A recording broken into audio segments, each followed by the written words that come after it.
Welcome to Municipal Affairs. Today we're returning to a story that has been unfolding over the last few months, a state of emergency that continues to impact the people of Norman Wells. With the Mackenzie River at a record low and spring thaw fast approaching, the community is facing dire straits. Essential supplies, transportation, and infrastructure are all at risk, leaving residents and local leaders searching for solutions in an increasingly urgent situation. Now, at the most recent Northwest Territories Association of Communities convention in Yellowknife, we had the opportunity to sit down with the mayor of Norman Wells, Frank Pope, to hear firsthand about the challenges they're facing and what has happened since we last chatted on this show. What options are on the table? What support is needed to help the community get through this challenging time? We'll break that all down with Mayor Pope right here on Municipal Affairs. Frank, thank you so much for sitting down with me. We had you on the show last year to talk about the Mackenzie River, the low water, and the barges potentially coming down this summer. What's the update that you can give us today as we are at the 59th annual NWTAC convention in Yellowknife? Well, I'm planning to meet this afternoon at the table with the people from MTS, that's the River Transportation Company for the Northwest Territories Government. So I'll find out what their plans are and what's coming from them. Right now we're not very... We don't think there's going to be a river barge this summer again. So that would be the second year in a row where there's been no river barge. Well, it'll be the third. The fall of 20, God, I can't even remember the years anymore. 24. Yep, so 24, 25. The fall of 23. Okay. The summer of 24, and then I'm thinking the summer of 25, there could be no barges.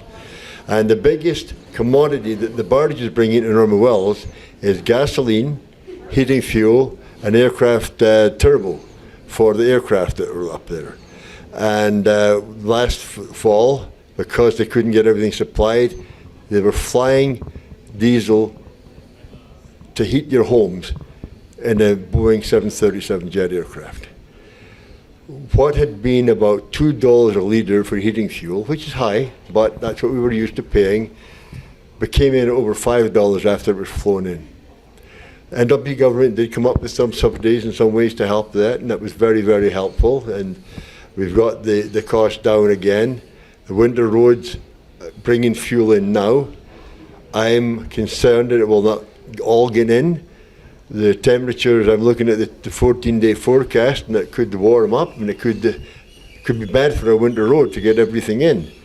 The winter road to the Sato region, which is the 5 communities, Norman Wells, Fort Good Hope, Colville Lake, Delaney, and Toledo, is over 1,200 truckloads. First of all, it's hard to find the trucks. Yep. Secondly, it's hard to find the drivers that are experienced on that type of terrain.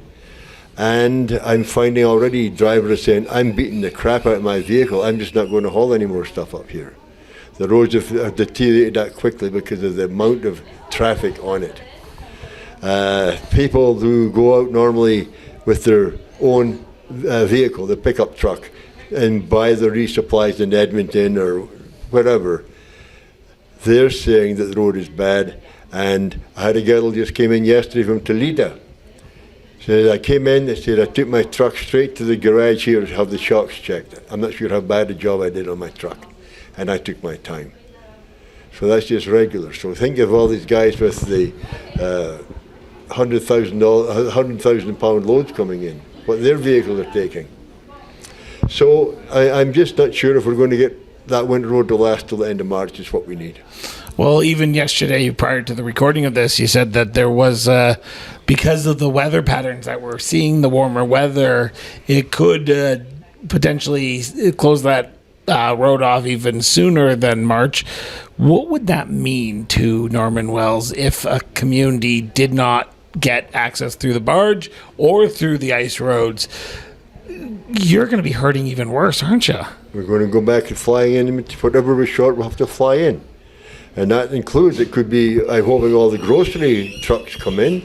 I'm hoping all the material for building and construction comes in. But it's a crapshoot as to what's going to make it in. And all I'm praying for right now is bloody cold weather and that the road holds up. If the road holds up, we might get it all done. The last report I got from Imperial Oil, who haul the fuel, who have it to Norman Wells, was they were about 35 to 40% done. Well, that means there's still 60% to go. Yeah. We're talking over a million litres of fuel to haul in on a winter road. And all it takes is one accident, one truck on a hill to jackknife, and it closes the road for a day. We need every minute we get. The other thing that could happen, if it gets warm during the day, the trucks may be nighttime driving only when it's cold. That's the one thing they can do. Yeah. But in 2019... But even then, you're risking a lot because the warmer weather, if it's warm enough, it does not hold, right? In 2019, on March the 1st, it was 10 above in Norman Wells. We lost our road. We had people all over the south doing their own resupply, and truckers doing resupply, who couldn't make it. They just had to turn back. That road turned to mud. So we lost a lot of stuff that time. We had people who were coming up from Edmonton with a truckload of their own personal supplies, having to drive to Yellowknife with their supplies, park their truck, ship some of the stuff in by air, and then fly home themselves. So much for going out and driving down south to save yourself a bunch of money by buying it yourself. It cost them a fortune.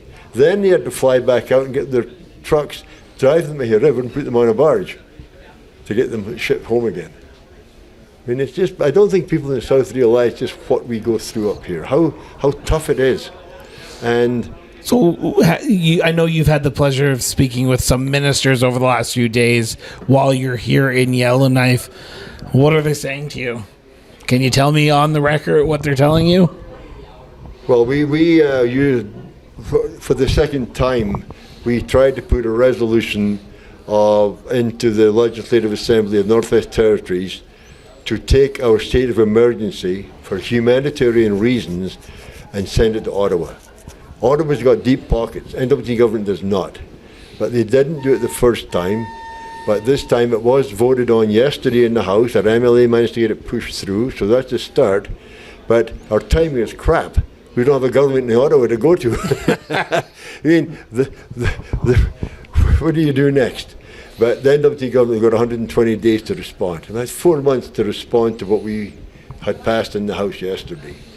So maybe the timing won't be all that bad. But what are they going to say? The Minister of Macca keeps saying, you're not eligible, this doesn't work, that doesn't work, so you're wasting your time. Well, maybe we're wasting our time, but at least we're being proactive, we're trying. Because the government is not trying.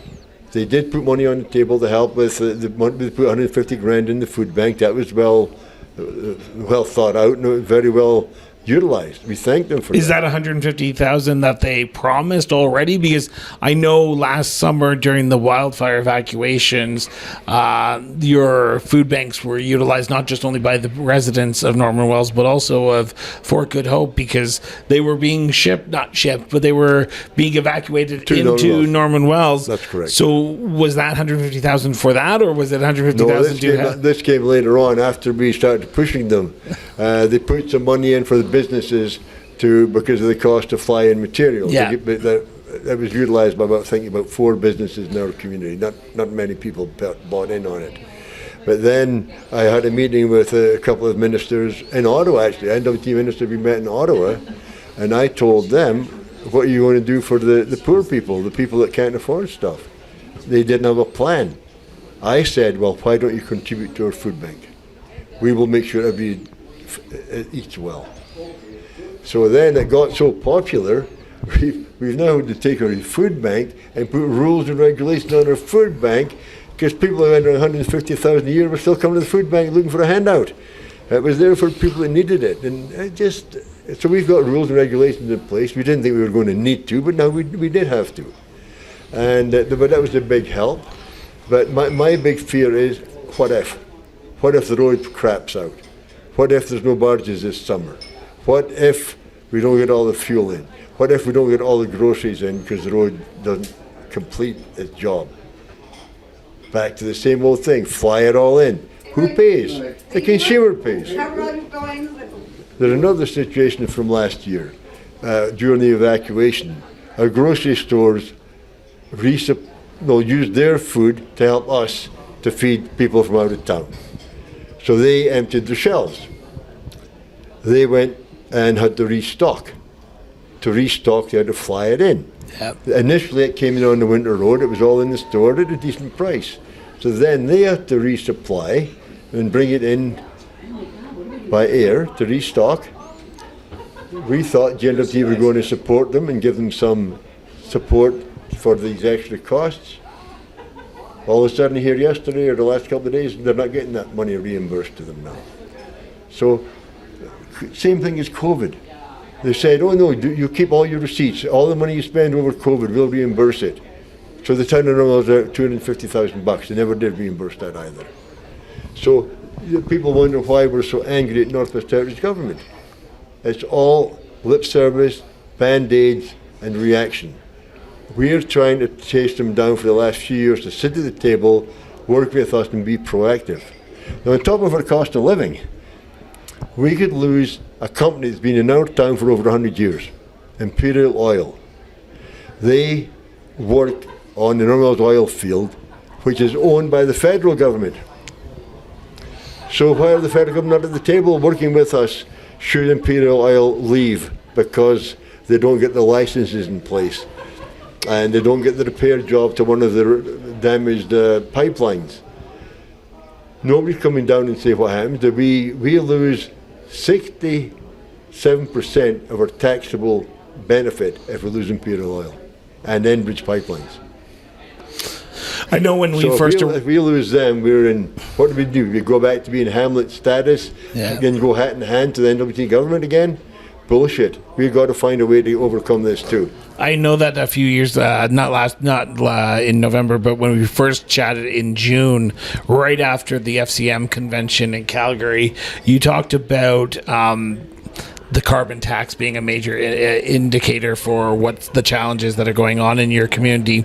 Now, both the two leading Liberal candidates to be the next Prime Minister have said they're going to cancel it. Is that the first good step to help with some of the affordability crisis that's going on in Northern They're running Wales? for re-election. They're going to say anything they damn well want. I mean, how can you trust them? I mean, you have one of the former finance minister in the federal government who was saying all the stuff about how good carbon tax was 6 months ago, now running for the leadership. Oh, carbon tax is going to go. Well, shit, make your mind up. What do you want to do? What's your philosophy? So we can't trust that it's going to go away. No. And what do you hope to hear from the federal government? Because there's going to be a new prime minister in a few weeks here, a new starting of the legislature, potentially a new election. What can the federal government do to help the people of Norman Wells?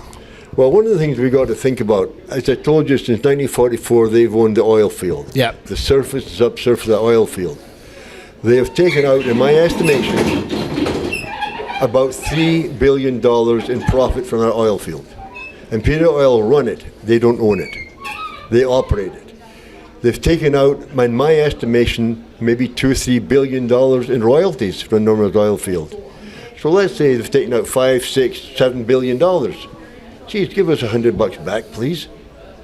No, maybe you've taken a lot of money out of here. You've given nothing back.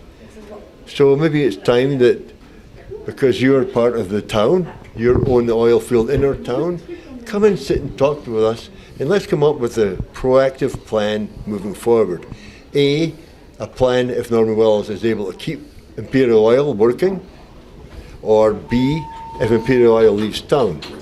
Not just the territorial government, but the territorial government, the federal government, and Imperial Oil working with us together. Now, there is a meeting coming up in Calgary, coming up in a couple of weeks' time that shall be attending, and it is with people like Cernak from the federal government, Imperial Oil, GNWT, and the Statute Secretariat. But we've never been at that table. So finally, I've done enough bitching and complaining. We're invited to the meeting finally, and we're going to be part of looking after our own town. I mean, this is how ludicrous it is. We're treated like second-class citizens a lot of the time, and yet we're one of the most affluent communities in the north, and yet we're looking for help.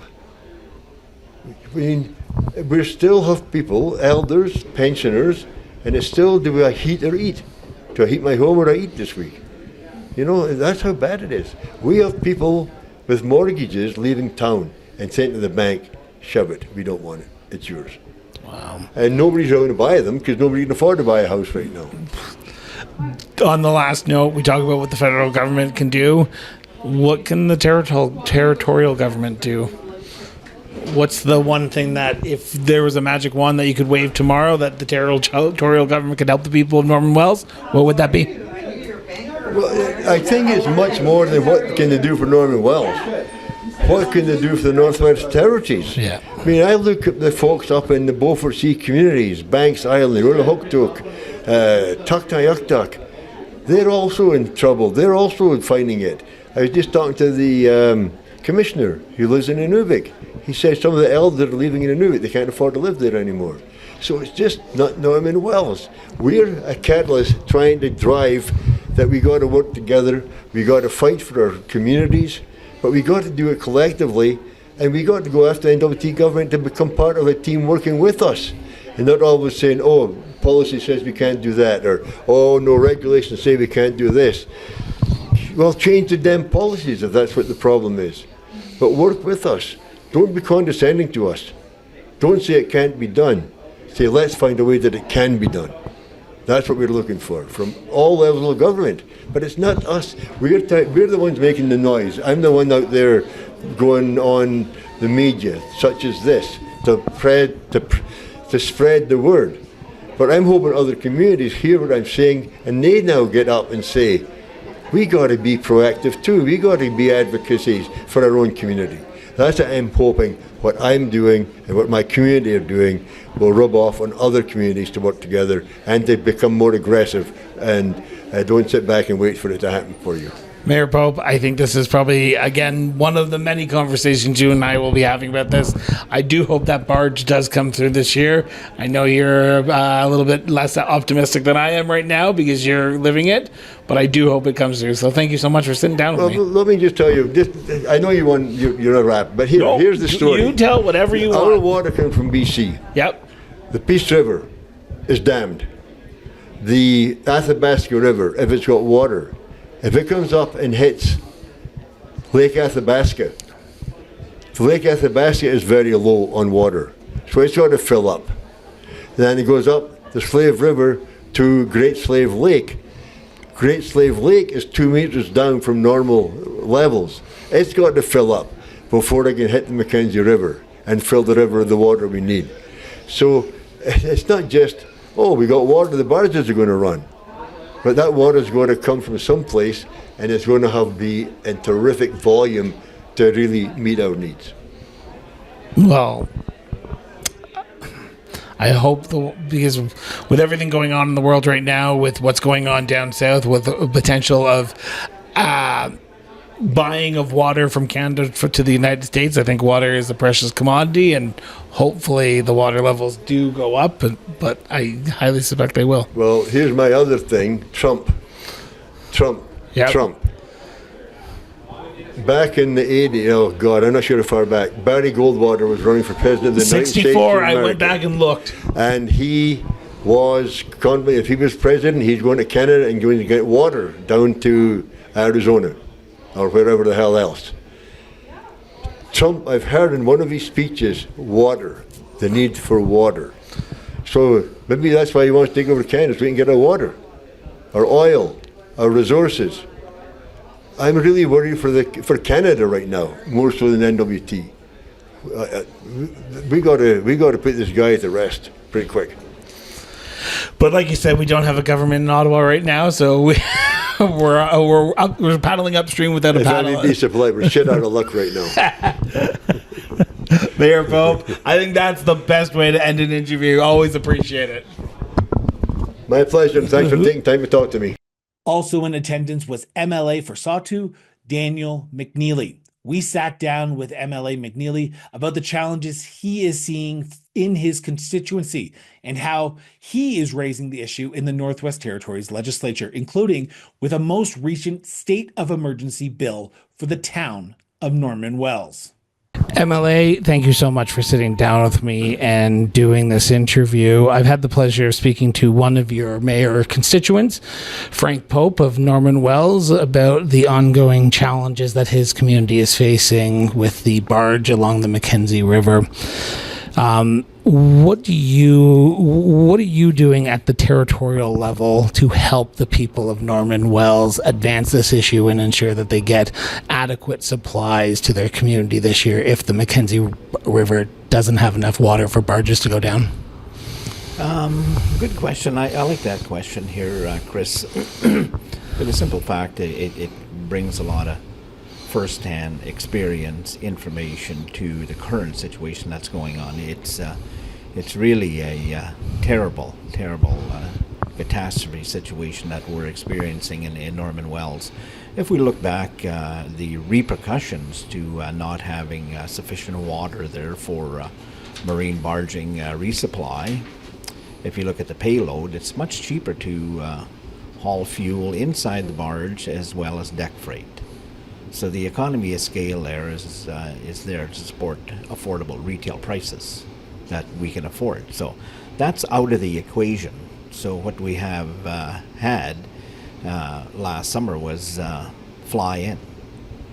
So I went up to Buffalo Joe there because I'm a believer on seeing is believing. So I did go up to the Buffalo Airways operation and sat inside the aircraft with the two bladders that were being filled for a total of 18,000 liters per trip, and that's with a 737. So you can see the costs. I don't know, they wouldn't give me the information on the cost of that on that trip there, but we could probably say, it's probably into the tens of thousands of dollars. So, tens of, assuming it's $30,000-$40,000 divided into a payload of 18,000 liters. So you can do the math and really say to yourself, that's a huge cost per liter. Right now, today, we're paying $2.88 per liter retail gasoline at the pumps. So that's which is ironic because, not sorry to interrupt, but down south in Calgary, where I'm from, or even Edmonton, we go up in arms for like even $1.57 per liter, right? So I can imagine $2.88 per liter is huge. Yeah, it's huge. So that's living conditions there, and to help answer your question there, what am I doing? I'm trying my best here to ultimately we need an all-season road. So when I campaigned here the fall of 2023, I campaigned on the fact that I support the all-season road.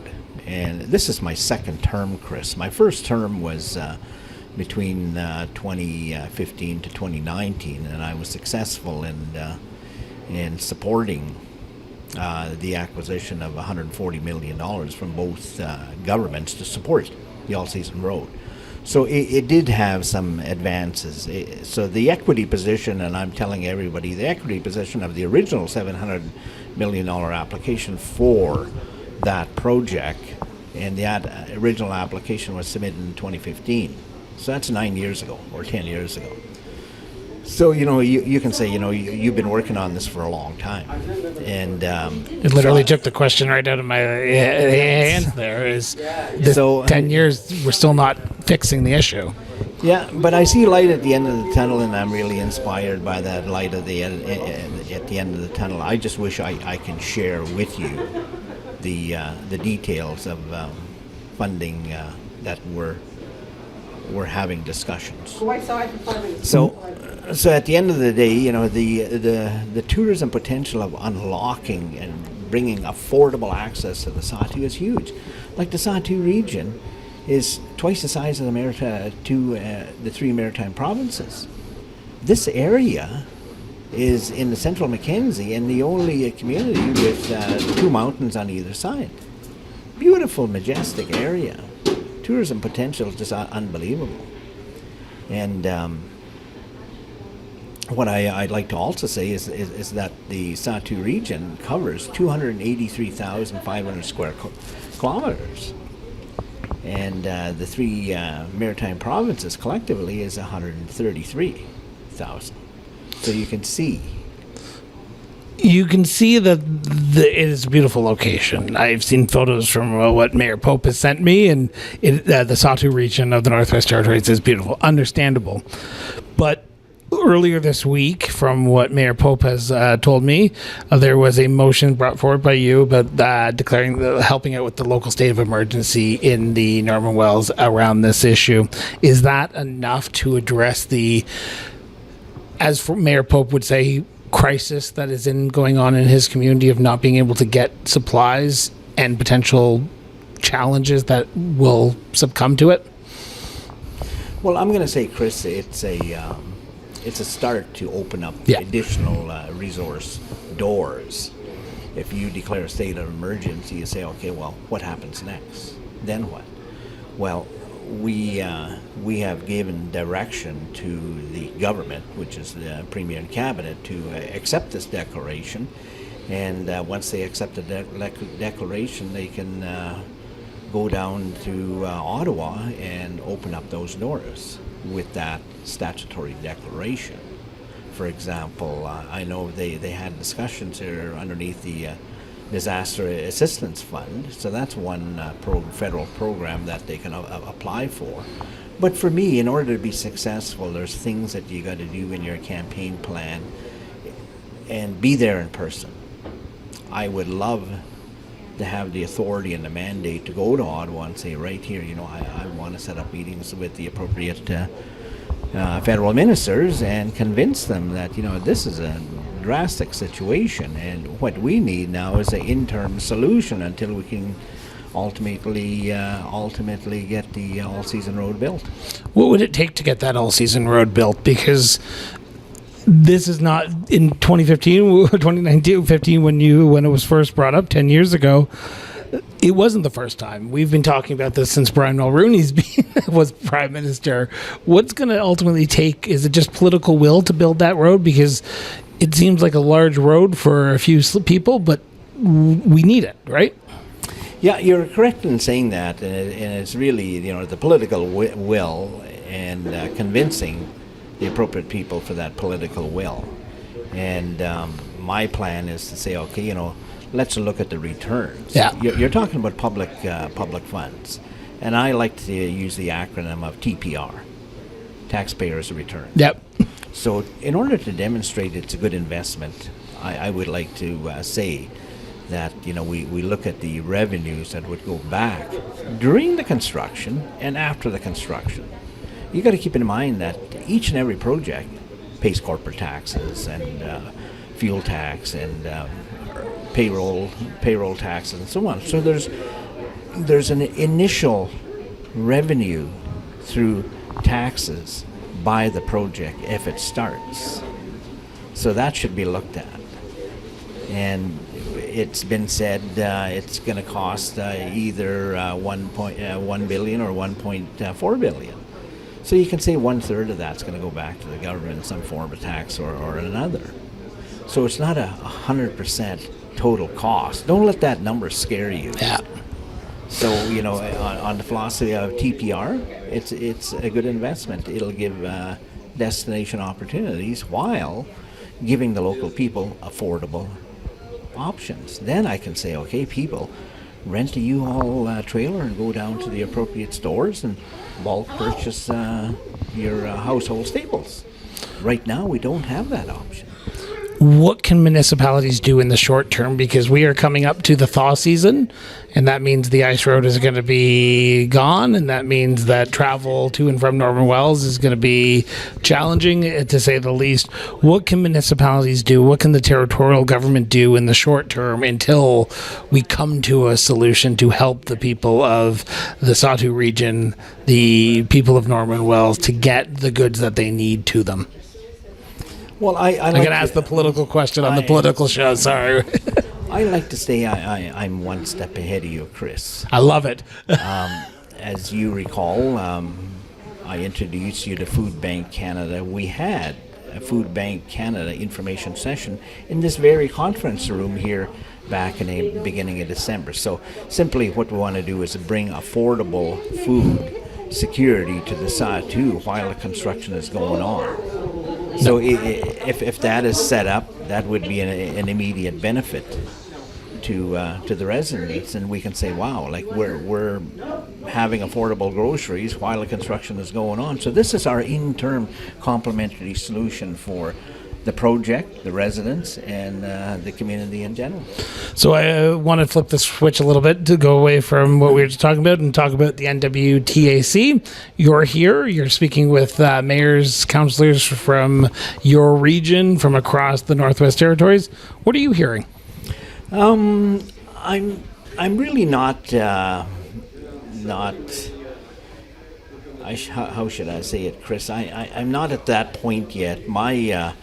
My visit here to the NWTAC is more of a social one. I just want to show my presence here and my awareness to the function, and I'm going to be here when it's time to listen.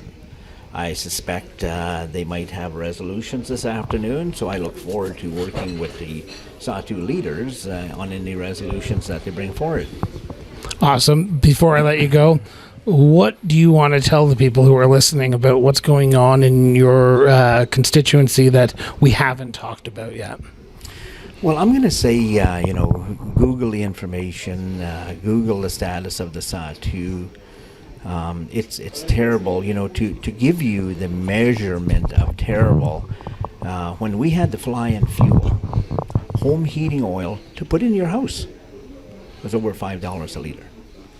Now the standard fuel tank is 250 gallons times 4.5 liters per gallon times $5 gives you the total amount that we have to pay to heat our homes. Now that additional cost takes away and adds enormous costs to the household over and above the mortgages, food, children's clothing, etc. So people really need to be heard, and more importantly, maybe your audience could help us by writing letters to the appropriate federal ministers to address the situation. We have an Arctic foreign policy in place. We've got different conventions in place that allows engagement from the federal government to invest in this area. And more so in the recent years with the Trump administration, we're hearing about the defense obligations, the 2% on the defense obligations going for security. So let's secure the North by investing in the North with an all-season infrastructure. If there is, as we heard Mr. Carney saying that there's going to be a base in Iqaluit, a military base in Iqaluit, and a military base Mr. Polyev. In He said, I think he said... No, it was Carney. Was it Carney as well? They both said it? And Polyev said that last year, or September on his Yellowknife visit, that they will be investing in there. But, just to add answers to Mr. Carney's statement by building military base there in Tuck, well, let's build a road to get there. I think that's the best way to do it. Build a road, and then if you build it, they will come. Yeah, and certainly they will come. Thank you so much for doing this. Chris, it's been a pleasure. While the shipments of goods will be of concern to the people in the region, one organization, Food Banks Canada, was at the NWTAC convention speaking with municipal leaders to help them find solutions on the food insecurity challenges northern communities are facing today. We spoke with Jason Stevens, the manager of the Northern Network for Food Banks Canada, about the call to action municipalities need to address in tackling the food insecurity challenge. Jay, thank you so much for sitting down with me and talking about your organization and how you work with municipalities. We are here at the NWTAC convention in Yellowknife. What brings you here, and what are you hearing from municipal leaders?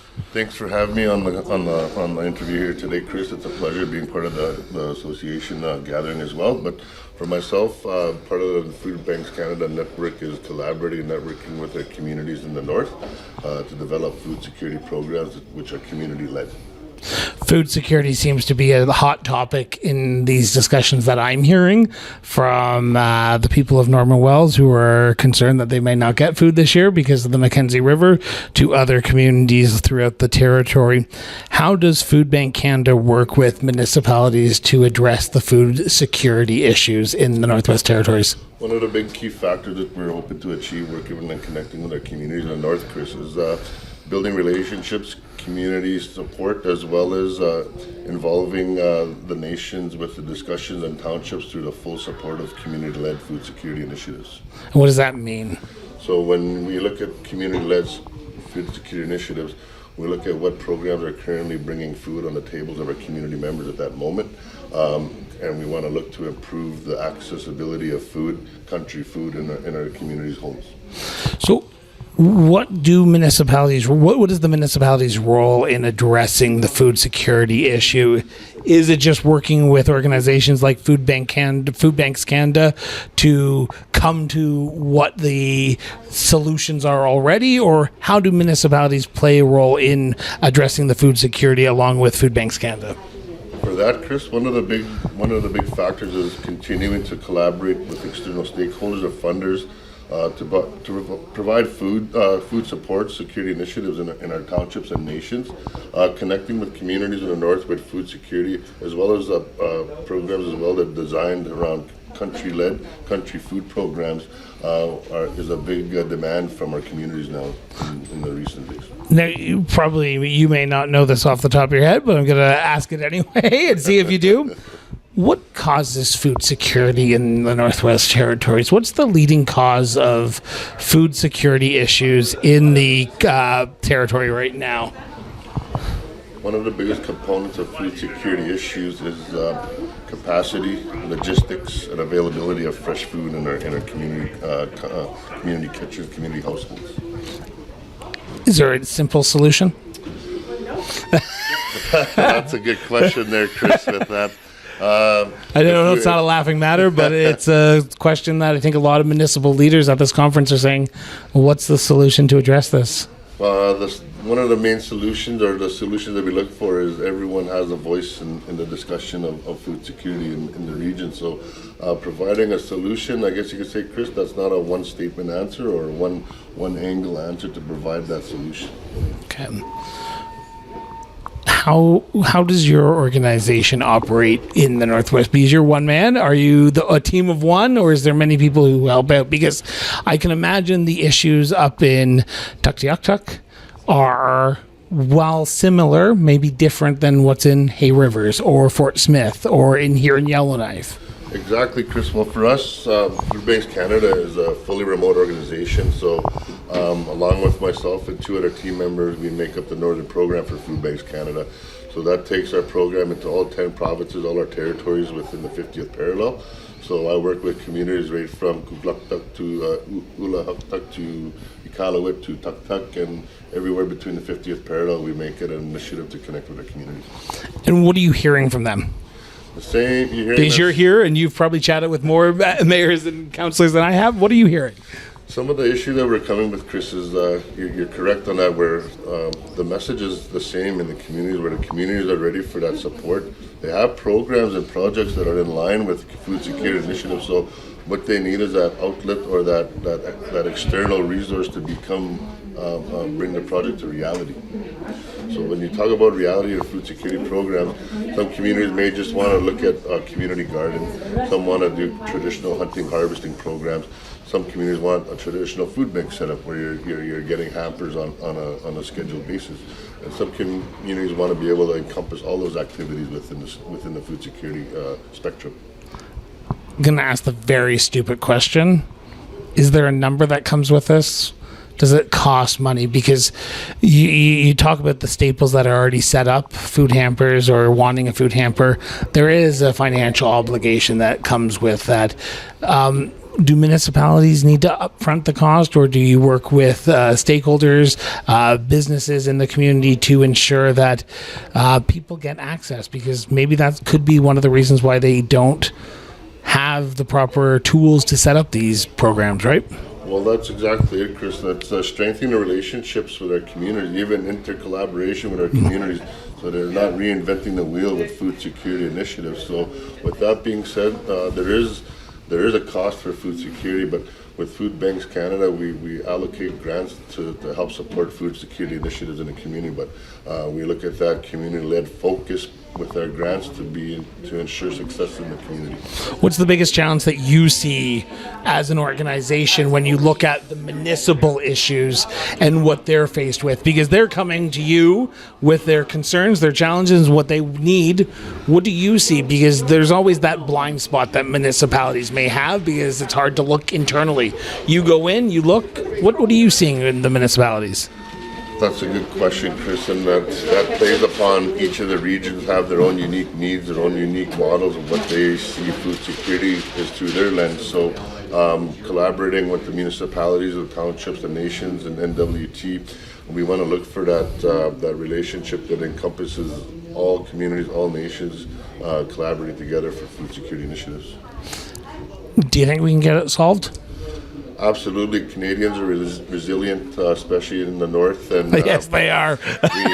we fight hard for our food security in this area and bring in the right angle to support food security initiatives for the communities. I believe it's a next step forward for us. Now, we've talked about a lot of things about in the last 10 minutes. What haven't we talked about that you want my listeners to know about what's going on here in the Northwest Territories and how your organization is helping out? Right now, we're actually brought up here on behalf of the Satu Region MLA, Danny McNeely, who invited all stakeholders along with ourselves to be able to come do a community assessment, community collaboration on food security in each of the communities of the Satu Region.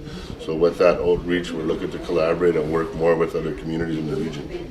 One of those regions, one of those communities is Norman Wells. Absolutely, yeah. Frank Pope has been, the mayor of the community, has been screaming, yelling, trying to find any microphone that he can find to talk about the food security issues that he is facing. Now, we are at a challenging point right now because the Mackenzie River is low. What can Canadians do to help out the people of Norman Wells or even the Satu region people to ensure that they don't go hungry this year? I think they could be mindful of the fact of the location of the communities and the challenge that the communities in the Satu region face every day. The challenges of having services, essential services delivered to these communities is crucial.